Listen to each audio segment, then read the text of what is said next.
मैं आप लोगों को अनुवाद बताऊंगी, लेकिन अनुवाद बताने से पहले कुछ नियम है, उसे आप कॉपी में लिख लेंगे और उसे याद करेंगे। इसके बाद ही आप सही तरीके से अनुवाद बना सकते हैं। जैसे है लट लकार के नियम। लट लकार का मतलब है वर्तमान काल।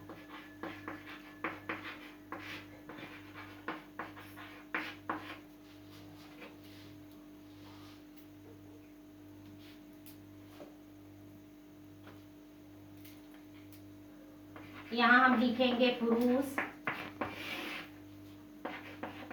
एक वचन,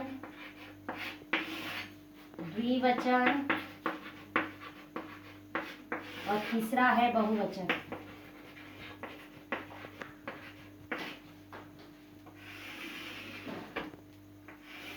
इसे 3 खंडों में हम बांट लेंगे। पहला है प्रथम पुरुष, दूसरा है मध्यम पुरुष और तीसरा है उत्तम पुरुष।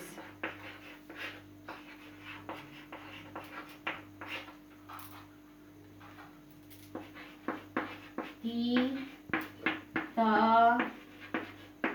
अंति, सी, था, था, आमी, आव, आमा। ये नियम लिख लेंगे कॉपी में। और मैं दूसरा भी बताऊंगी, शब्द रूप के नियम। कुछ ऐसे शब्द रूप है, उसको आप पुरुष और वचन के अनुसार ही आपको रख कर ही उसे अनुवाद में बना सकते हैं। जैसे है एक वचन,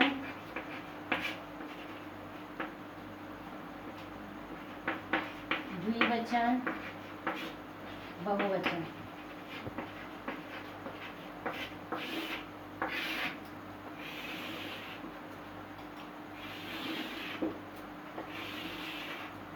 एक वचन में होता है स या सा। स का मतलब है वह, सा का मतलब भी वह है, लेकिन स होता है पुल्लिंग में और सा होता है स्त्रीलिंग में। फिर होता है तो द्विवचन में, स, सा, तो, ते, त्वाम, युवाम, यूयम।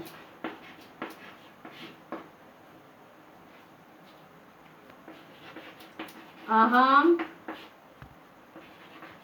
आवाम और वयम। ये है। ये भी चार्ट आप लोग लिख लेंगे और याद कर लेंगे। आप इसी के अनुसार मैं अनुवाद बताऊंगी, जो 2 नियम मैंने बताए हैं।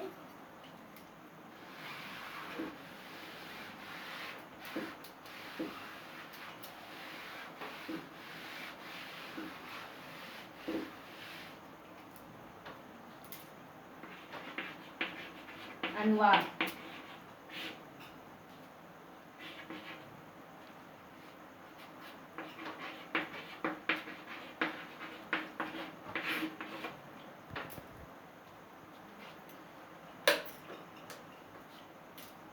पहला है राम जाता है। इस सेंटेंस से पता चल रहा है कि राम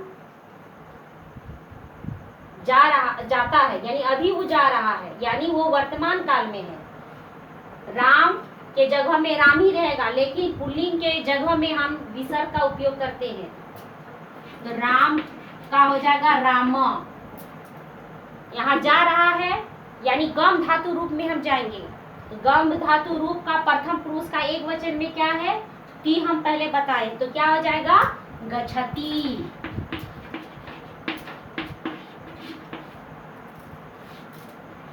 दूसरा है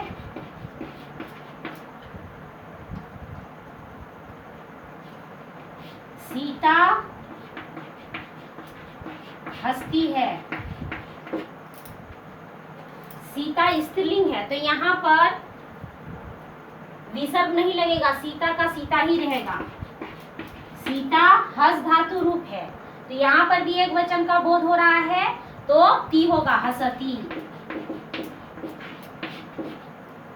तीसरा प्रोसेस है, अब इसी को द्विवचन में बना देते हैं।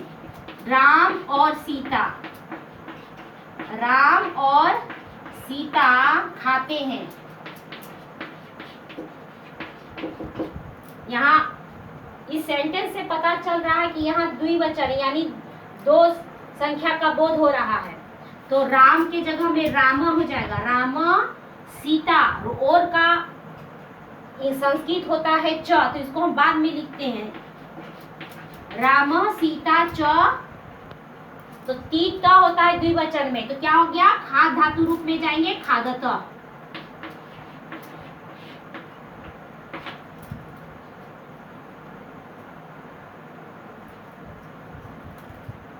चौथा है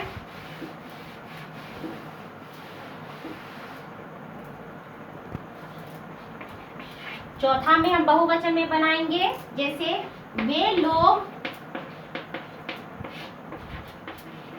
पढ़ते हैं। वे लोग पढ़ते हैं, यहाँ बहुवचन का बोध हो रहा है। तो वे लोग का क्या था, वे लोग या वे सब का संस्कृत होता है ते, जो पहले नियम बता चुके हैं। ते ती त अंति यानी ते पठंती, ते पठंती हो जाएगा। पांचवा है वह जाता है, वह जाता है। अब यहाँ देखिए पहले बताए हैं धातु रूप में शब्द रूप का नियम जो था, वह का संस्कृत होता है स या सा। तो यहाँ पर वह जाता है, यहाँ पुल्लिंग का बोध हो रहा है तो स होगा। जा रहा है गम धातु रूप एक वचन में है तो गच्छति होगा, स गच्छति। इसी प्रकार दोनों नियमों के आधार पर आप अपने से सेंटेंस लेकर अनुवाद बना सकते हैं। इतना पहले आप बना लीजिएगा और अपने से अनुवाद करिएगा।